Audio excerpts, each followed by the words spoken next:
Faith Time is our regular conversation on matters of faith, and joining us is Pastor Hubert Baker with Greater Mount Olive No. 2 Baptist Church, and Jeremy Jackson with Jackson Photography. Good day to you, gentlemen. Thank you. We wanted to talk about your service in particular, Pastor Baker, your years in ministry. We want to talk about longevity in the ministry, and we'll get into all that as much as you want to touch on, but let's talk about your years in ministry. How long have you been a pastor? I've been pastoring this church in the city of Mobile for 42 years. That is a long time to be at any one church at all, but your ministry extends beyond just 42 years. Yes. I've been preaching. I started preaching when I was 25. Right. And now I am 82. I have pastored 4 churches in my lifetime. Wow. In my lifetime. That's a long run. Tell me about the origins of that. Why did you start as a pastor? Because the Lord put it in my heart. God called me to preach.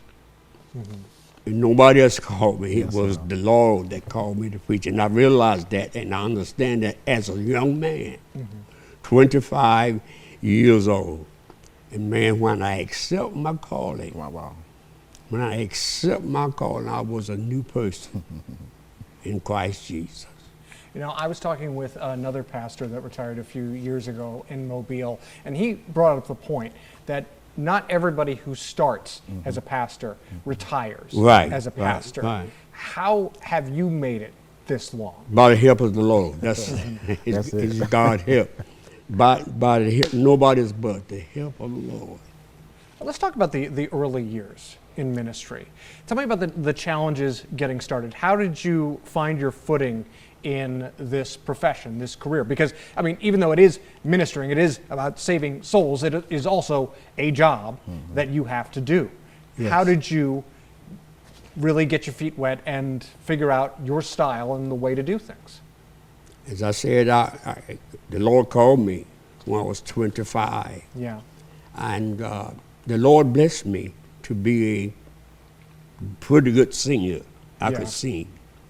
And I enjoy what I'm doing. The Lord said to me, preach my word. Nobody but the Lord said, preach my word. And I accept my calling.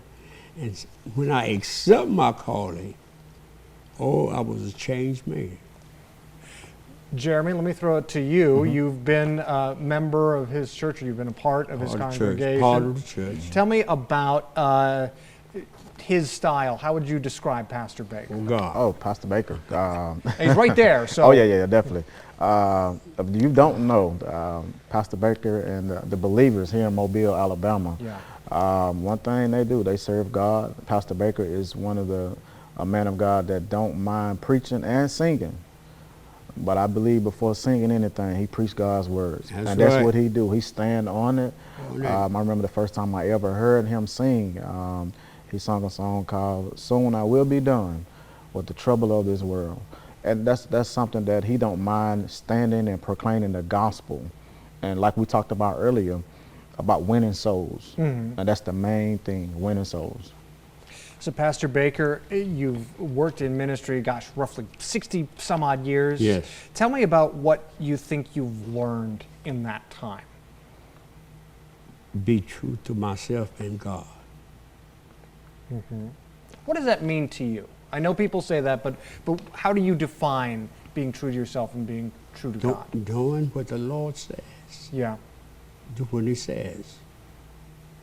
The book says, if I be lifted up from the earth, I'll draw all men unto me. Doing what he says. And we must do. And this is what we got to do. Be truthful in what we are doing. Pastor, how would you describe your style as a minister? Well, I describe it as a country preacher. Country preacher, country. And folksy, straightforward. It's me. But it less fire and brimstone, I would assume. Yes. Okay. Because different pastors have different styles. Yeah. Yes. In terms of that kind of folksy sort of delivery and way, what do you like about it? I want to be a pastor that people can reach. Yes. So there's a lot of pastors that folks can't get to. They can't reach. That when they can't get to them, but I'm free. You could get in church or touch me, my heart. You know, I'm just here. I think that raises another thing that people don't often think about when it comes to pastors and ministers, is that your work is not just on Sundays, but it's also going out and being with your congregation, going to different places. Talk to me about that kind of work. How does that manifest itself? What do you do outside the church walls? Me? Yeah, either of you. Tell give us examples of that. And like you just said, yeah, it's the most important thing is it's not just standing in the pulpit on Sundays and preaching the word or singing. We have to leave the sanctuary. We have to go out in the community, and we have to talk to people, because some people are just not just going to come into the church. They're not, because there's so much going on or whatever. Some people just don't have that connection with the church like that. So sometimes you just have to go out in the community and do community outreach to help out other people that wants to come in, but they just don't have the audacity to do that. So, Pastor, for you in these decades of ministry, what's the hardest part of this line of work? What the hardest part? Most difficult. What do you find the most challenging? What is the task in ministry that you sometimes put off?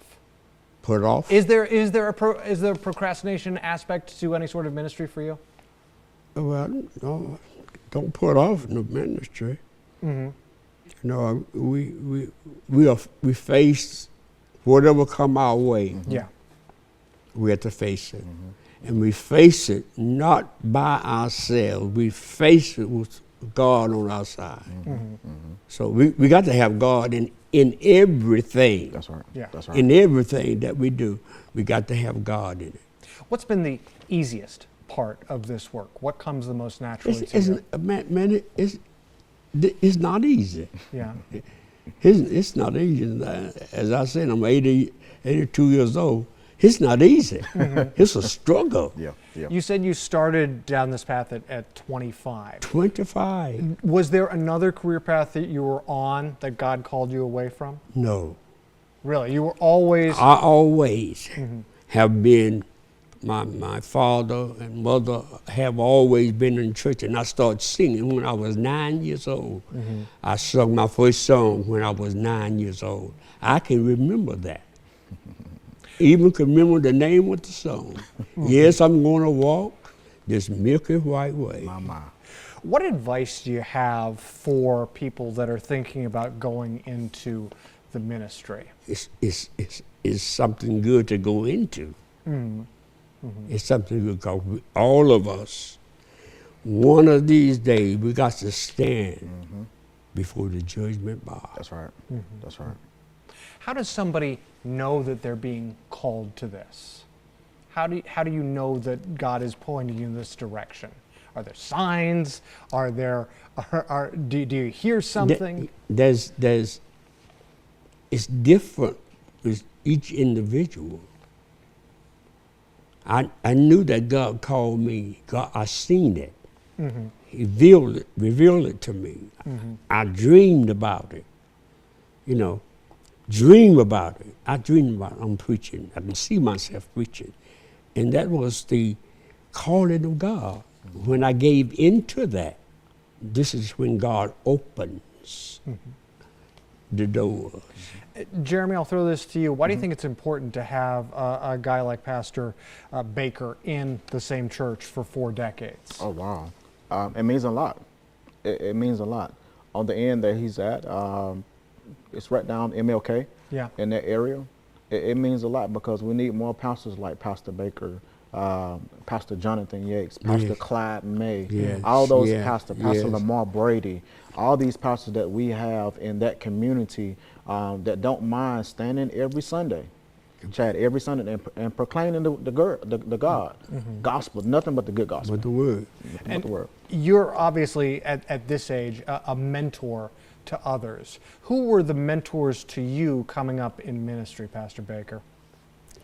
Well, Frank Ray. He's my mentor. You'll have to fill me in because I am not familiar with this gentleman. He's one of the world's greatest preachers. His name is Reverend Frank E. Way from Memphis, Tennessee. He is a powerful preacher. And all of us that's in the field of religion have heard Pastor Way. And Pastor Way is such a powerful preacher. And I want to be like him. What has kept you going all these years? How do you refresh yourself? By talking to God, talking to the Lord all day. When I go to bed at night, wake up, I'm talking to the Lord. And the Lord is protecting me. And you can feel the presence of God. You know, this is what we got to feel him on the main altar of our hearts. That's right. That's right. And Jeremy, from your perspective, what do you think other pastors gain from having a man who's been in ministry so many decades? I'm gonna say every young person need a father, grandfather, papa like Pastor Baker, because he's so little stature, but when he stand up, it's powerful. It's powerful, and you need somebody that you can just talk to. Sometimes it's not about just fussing at a person. Sometimes people just need that conversation from grandmama and granddaddy. And Pastor Baker is one of those people that he can fill that gap, and he don't mind doing that. So that's a powerful thing. Jeremy Jackson with Jackson Photography and Pastor Hubert Baker with Greater Mount Olive No. 2 Baptist Church. We thank you for joining us. Thank you so much. For this edition of Faith Time on News 5.